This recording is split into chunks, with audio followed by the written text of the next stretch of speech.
साधु साधु साधु। नमो तस् भगवतो अरहतो सम्मा संबुद्धस्स।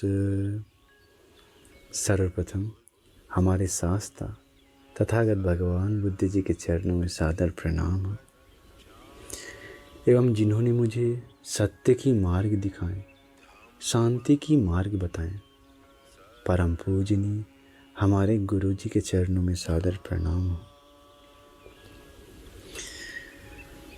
आज मैं आप लोगों को बहुत ही विशेष 3 उपदेश बताने जा रहे हैं।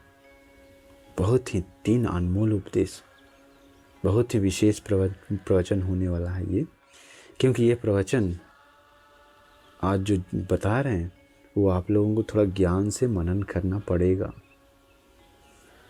थोड़ा ध्यान से प्रवचन सुनना पड़ेगा पूरा। इसमें बहुत सुंदर से 3 गाथाएं हैं, जो 3 अनमोल उपदेश है जो सारे भगवान बुद्ध जी लोग बताते हैं। जैसे कि सप्त भगवान बुद्ध जी लेंगे तो विपस्सी भगवान बुद्ध जी, सिखी भगवान बुद्ध जी, वेशभु भगवान बुद्ध जी, काकुसंद भगवान बुद्ध जी, कोनागमन भगवान बुद्ध जी, काश्यप भगवान बुद्ध जी, हमारे गौतम भगवान बुद्ध जी, सारे भगवान बुद्ध जी के मुख से ये 3 उपदेश निकलता है। ये 3 अनमोल उपदेश, आश्चर्य विस्मित उपदेश है, बहुत ही ज्ञान भरी, बहुत ही अर्थ भरी उपदेश है। तो आज प्रवचन में ये आप लोगों को सीख सकता है। अच्छा से ध्यान से सुनिए, आपका जीवन बदलने वाला है।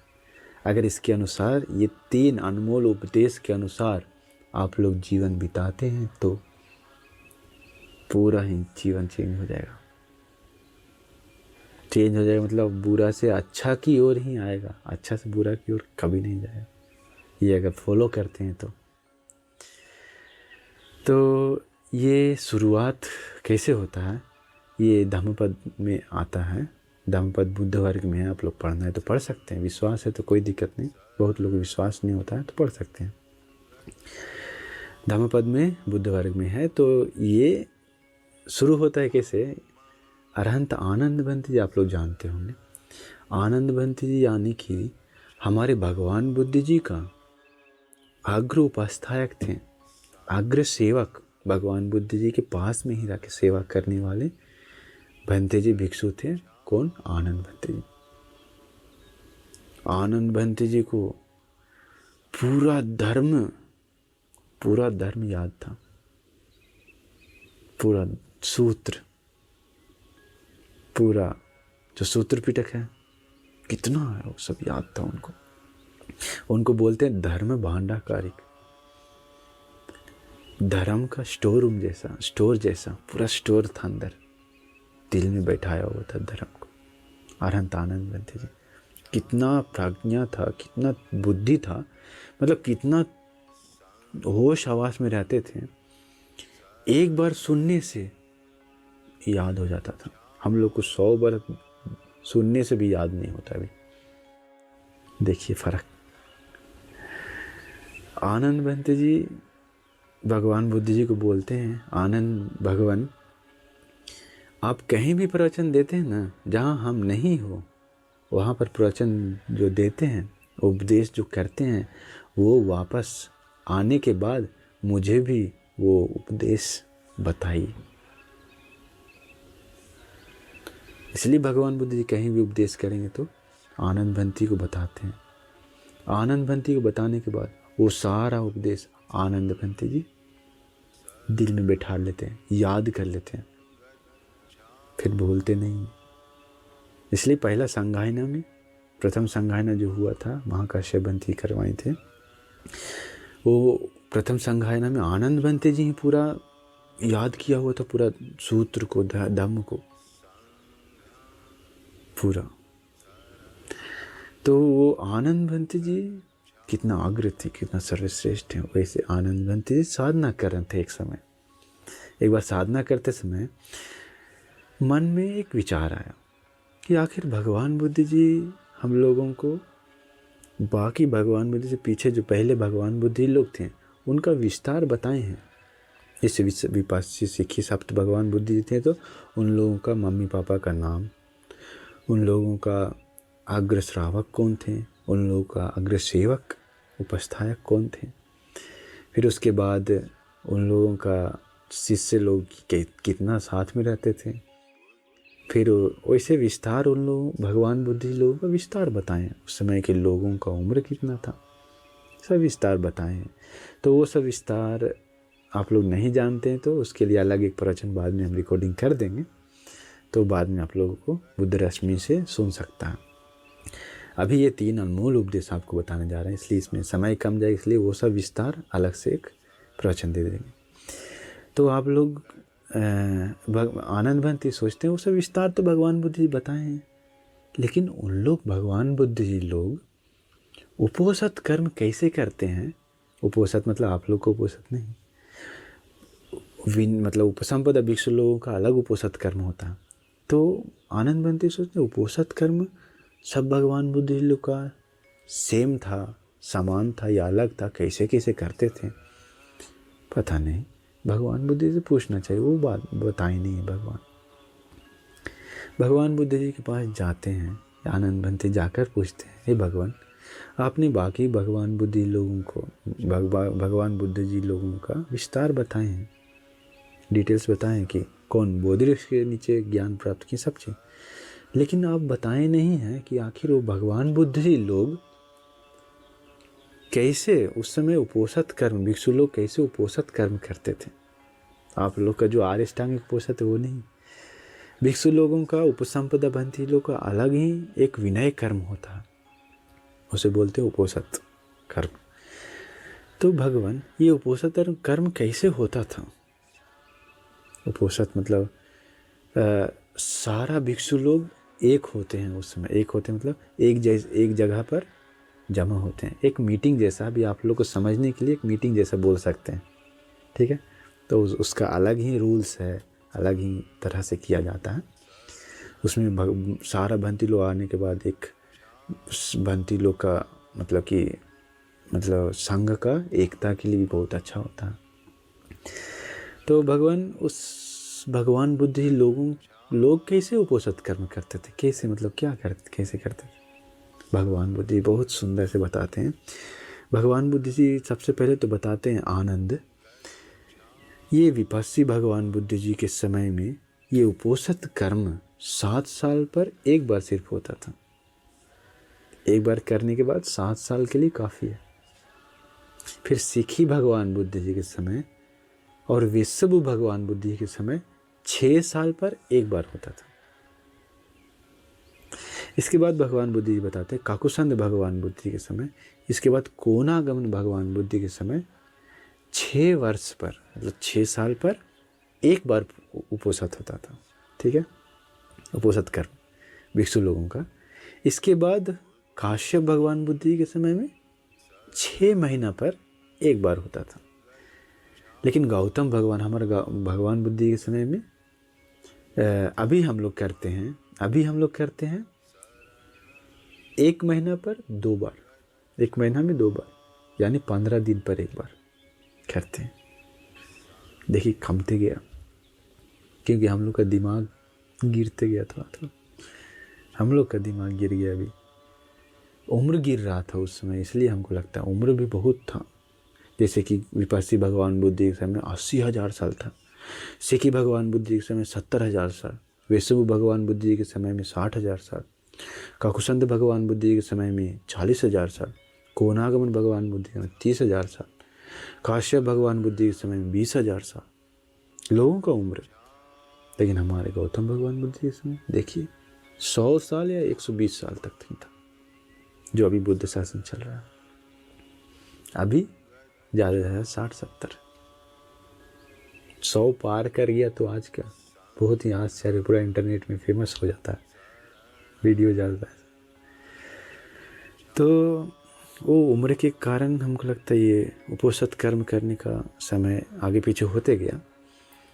लेकिन भगवान बुद्ध जी बोलते हैं कि आनंद, वो भगवान बुद्ध जी का समय जो उपोषित करने का समय अलग अलग हो सकता है, उन लोग का अलग अलग विस्तार हो सकता है, लेकिन उन लोग जो बोलते हैं, जो बताते हैं, वो उपोषद कर्म जैसे करते हैं, वो अनमोल 3 उपदेश 3 गाथा से करते हैं, 3 गाथा। तो यही 3 अनमोल उपदेश भगवान बुद्ध जी फिर बताते हैं आनंद भंती जी को। बहुत ही सुंदर है, सारे भगवान बुद्ध जी के मुख से निकलते हैं ये 3 उपदेश, सभी भगवान बुद्ध जी बताते हैं। आप लोग सुने होंगे शायद, लेकिन तीनों सुने होंगे, हमको पता नहीं, एक सुने होंगे, बहुत फेमस है। क्या है वो? पहला भगवान बुद्ध जी बताते हैं, सब पापस्य अकर्णं कुशलस्य उपसंपदा सचित्त पर्योदपन एतं बुद्धान शासन। सुने होंगे आप लोग। तो इसका अर्थ होता है सब पाप से अकर्णं, सारे पापों को न करना, कुशलस्य उपसंपदा, हमेशा कुशल पुण्य ही करना, हमेशा कुशल पुण्य को संचय करना, कुशलस्य उपसंपदा, सचित्त पर्योदपनम, अपने चित्त को परिशुद्ध करना, एतं बुद्धान शासन, यही है बुद्ध लोगों का उपदेश, यही है बुद्ध लोगों का शासन। मतलब उपदेश जो बताते हैं, वचन सब भगवान बुद्ध जी बोलते हैं, सब पापस्य अकर्णं कुशलस्य उपसंपदा सचित्त पर्योदपनं एतं बुद्धान शासन। कितना सुंदर है। ये पहला गाथा था। सारे पापों को न करना अर्थात समझते हैं पाप नाम का मतलब, पाप नाम से दुनिया में जितना भी गलत होता है वो सभी नहीं करना चाहिए। अगर आप लोग एक सही व्यक्ति हैं, तो आप लोग अच्छा इंसान है, तो पाप नाम का जितना भी दुनिया में है वो कुछ भी मत कीजिए, गलत जो भी है कुछ भी मत कीजिए, सारे पापों को न करना। प्राणी हत्या हो सकता है, चोरी हो सकता है, व्यभिचार, परस्त्री सेवन हो सकता है, झूठ हो सकता है, झूठ बोलना भी बहुत बड़ा पाप है, नशा हो सकता है, इसके बाद चुगली करना हो सकता है, गाली देना हो सकता है, क्रोध गुस्सा करना हो सकता है, ईर्ष्या करना हो सकता है, अलग अलग बहुत है दुनिया में, मारपीट, गाली गलौज, लड़ाई झगड़ा सब पाप में आता है। कितना गलत है पाप ना करना। फिर उसके बोलते हैं पुण्य को संचय करना, हमेशा पुण्य कुशल करना, हमेशा पुण्य कुशल करते रहना। तो उसका उल्टा करना है, अच्छा कार्य को ही करना है, ध्यान साधना करना है, शील सुरक्षा करना है, दान देना है, सभी लोगों के साथ प्यार से बात करना है, हमेशा खुशी से रहना है, ध्यान साधना करते हुए। तो वो हुआ कुशल को करना, पुण्य को करना। अपने चित्त को परिशुद्ध करना। चित्त परिशुद्ध कैसे होता है? चित्त परिशुद्ध होता है सही कार्य करने से या गलत कार्य करने से? सही कार्य करने से। चित्त परिशुद्ध होता है सही विचार सोचने से या गलत विचार सोचने से? सही विचार सोचने से। चित्त परिशुद्ध होता है इंद्रियों को संयम करने से या असंयम करने से? इंद्रियों को संयम करने से, अपना वश में करने से चित्त परिशुद्ध होता है। चित्त परिशुद्ध होता है मेडिटेशन, ध्यान साधना करने से, या तो लड़ाई झगड़ा या झूठ मूठ के वैसे ही रहने से परिशुद्ध होता है, मेडिटेशन, ध्यान साधना से। तो वो सब करना चाहिए चित्त को परिशुद्ध करने के लिए। यही है भगवान बुद्ध जी का वचन, अनमोल उपदेश। पहला ये सुने होंगे आप लोग। दूसरा क्या है?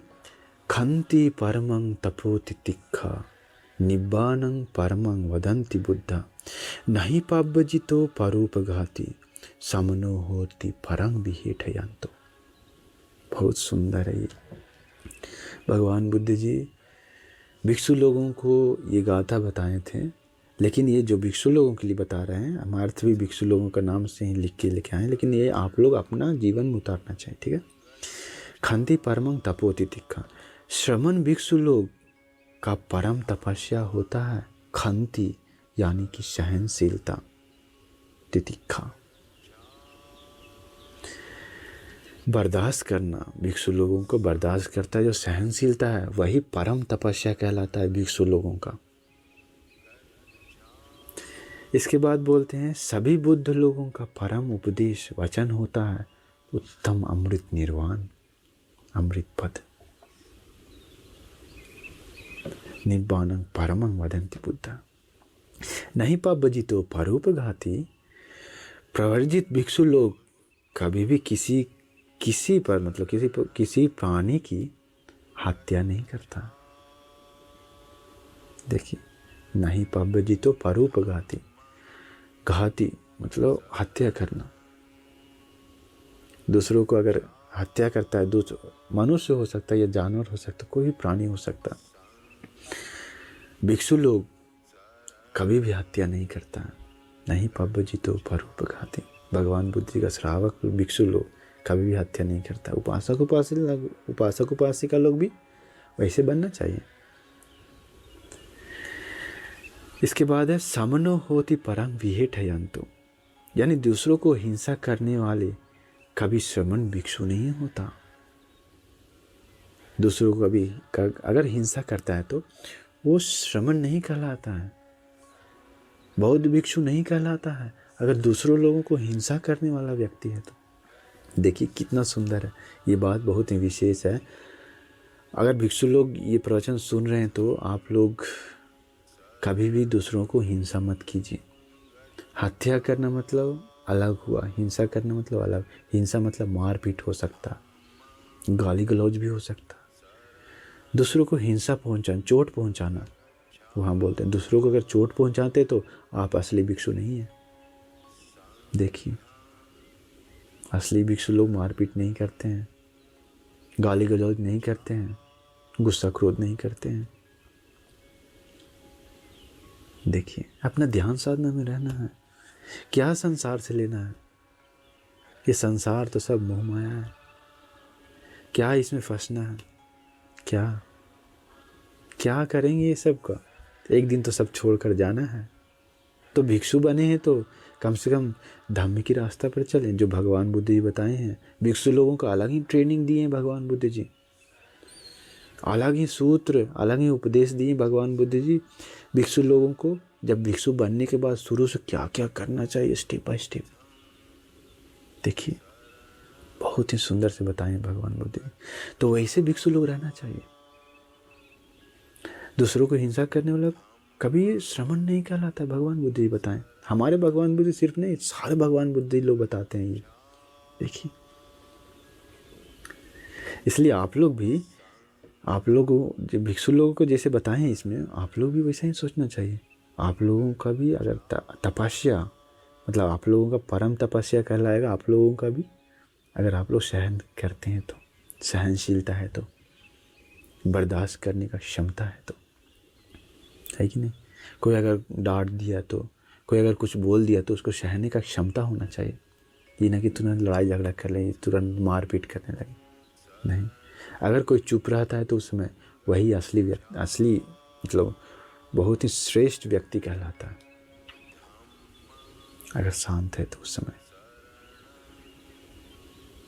वो तो अलग ही क्वालिटी है उसका, अगर उस समय शांत है तो। फिर उसके बाद भगवान बुद्ध जी तीसरा उपदेश बताते हैं, तीसरा अनमोल उत्तम सर्वश्रेष्ठ गाथा है जो सारे भगवान बुद्ध जी लोग बताते हैं। क्या है? अनूपवादो अनूपगहतो पाति मुखे च संवरो मत्तन्युता च भत्तस्मिन् पंतंच शयनासनम् अधिचित्ते च आयुगो एतं बुद्धान शासनम्। ये था तीसरा गाथा। अभी ये 3 गाथा जो बताएं पाली में सभी भिक्षु लोगों को याद रखना अनिवार्य है। मतलब याद रखना चाहिए 3 गाथा, विशेष 3 गाथा।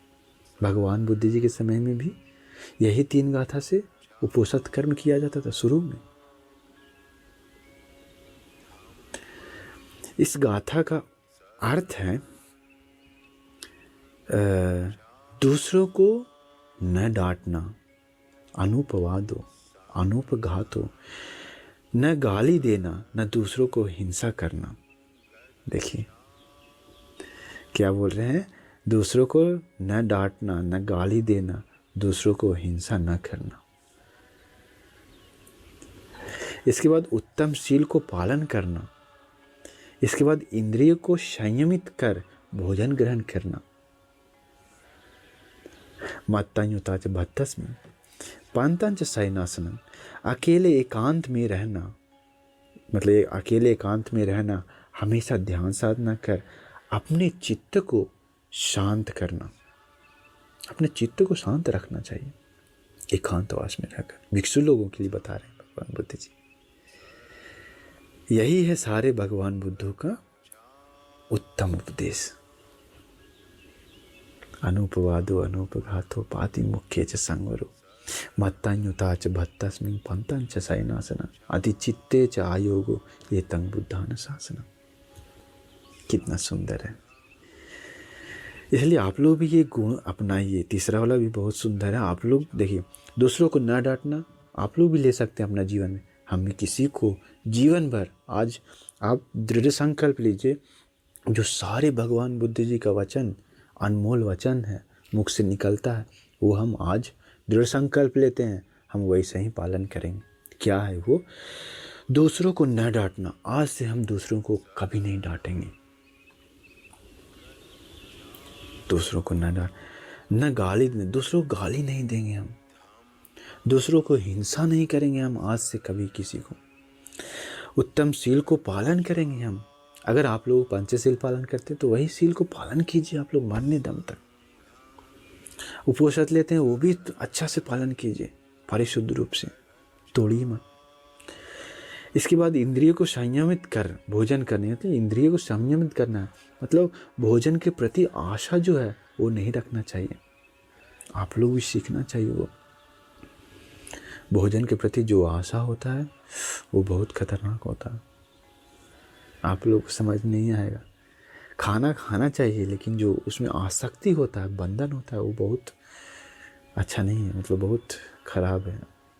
आप लोग को समझ में नहीं आता। संसार में उसका विपाक बहुत ही, मतलब उससे पुण्य तो मिलता नहीं। संयमित करते हैं तो पुण्य मिलता है। देखिए, मन को, इंद्रियों को संयमित करने से बहुत पुण्य मिलता है, बहुत कुशल जमा होता है अपने जीवन में।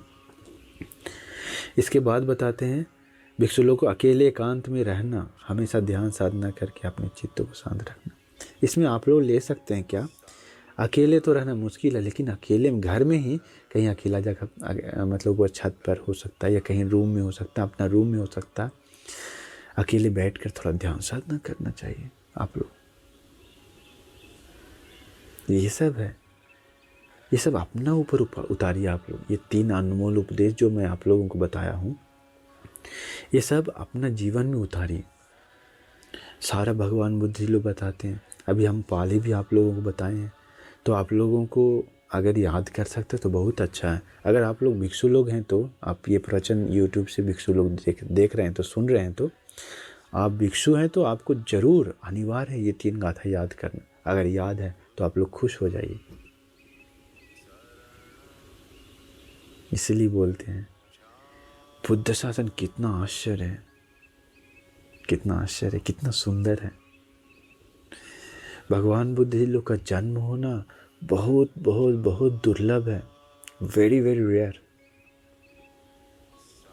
बहुत दुर्लभ है भगवान बुद्ध जी का जन्म लेना दुनिया में। कल्पों कल्प के बाद एक भगवान बुद्ध जी जन्म लेते हैं।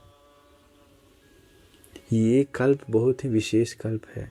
जिस हम लोग जब अभी जी रहे हैं, ये कल्प के बारे में आप लोग बुद्ध रश्मि से प्रवचन सुनते तो जानते होंगे। ये कल्प को बोलते हैं भद्र कल्प।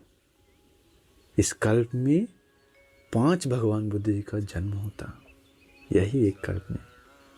कल्प मतलब छोटा मोटा समय नहीं, बहुत अति दीर्घ समय है। जैसे काकुसंद भगवान बुद्ध जी इसी कल्प में जन्म लिए, कोनागमन भगवान बुद्ध जी, काश्यप भगवान बुद्ध जी और हमारे गौतम भगवान बुद्ध जी भी इसी कल्प में जन्म लिए, एक कल्प में। और जो अनागत फ्यूचर में आगे जो भगवान बुद्ध जी जन्म लेने वाले हैं, मैत्री भगवान बुद्ध जी, इसी कल्प में जन्म लेंगे। इसके बाद मैत्री बुद्ध शासन खत्म होने के बाद कल्पों कल्प तक बुद्ध शासन नहीं है। कल्पों कल्प तक, ये एक कल्प, इसलिए ये महाभद्र कल्प कहलाता है, भद्र कल्प। आप लोगों का भाग्य है कि ऐसा ऐसा प्रवचन सुनने को मिल रहा है बुद्ध रश्मि से। आप लोगों का भाग्य है, हमारे गुरु बंते जी का आशीर्वाद से आप लोगों को सुनने को मिल रहा है। गुरु बंते जी हम लोग को बताए थे ये चैनल शुरू करने के लिए, बुद्ध रश्मि। तो गुरु बंते जी का अनुकंपा देखिए, हमारे गुरु जी का अनुकंपा आप लोगों के प्रति। कोरोना के समय शुरू किए थे, गुरु बंते बोले थे कि देखो आप तुम्हारा देशवासी लोग जो भारत के लोग हैं उन लोगों के प्रति थोड़ा अनुकंपा करके प्रवचन दो। सत्य क्या है बताओ, सब लोग अंधेरा में है, उन लोग को रोशनी प्रकाश दो। हमारे गुरु जी के कारण ही आप लोगों को अभी इतना परिशुद्ध धम्म सुनने को मिल रहा है। हमेशा गुरु जी को याद कीजिए, वंदना कीजिए सोने से पहले, बहुत पुण्य मिलेगा आपको, बहुत सर्वश्रेष्ठ, बहुत मतलब आजकल देखेंगे तो हमारे गुरु जी बहुत श्रेष्ठ हैं। कितना भी गुण गाएं कम है। हिमालय में भी बहुत समय तक तपस्या की, ध्यान साधना की, मतलब उनका अलग ही विस्तार, मतलब कि एक किताब लिख सकते हैं, इतना उत्तम गुरु है आजकल के समय में देखेंगे तो अभी आप लोगों को ये 3 जो गाथा बताएं वो समझ में आ गया होगा। तो ये सब सुनने को मिल रहा है हमारे गुरु जी के कारण ही, वही हम आपको बताएं। और भी जितना प्रवचन सुनते हैं, यश बंती का प्रवचन, निरोध बंती का प्रवचन, या तो कोई भी हो, पुण्य बंते जी, धम्मसिन बंते जी हो सकता है, गुणानंद बंते जी हो सकते हैं, कोई भी, हम सभी लोग प्रवचन दे रहे हैं तो दे रहे हैं सिर्फ गुरु बंते जी के कारण ही। हमारे गुरु जी हम लोगों को नहीं सिखाते तो क्या करते हैं, हम लोग भी आप लोग जैसा गांव में घर में वैसा ही दुख सहन करते रहते हैं। अहो गुरु जी को बहुत बहुत पुण्य, गुरु जी के चरण स्पर्श करते हैं, इतना उनका कृतज्ञता चुकाना असंभव है, इतना है, इतना मदद की हम लोगों को। इसलिए आप लोगों को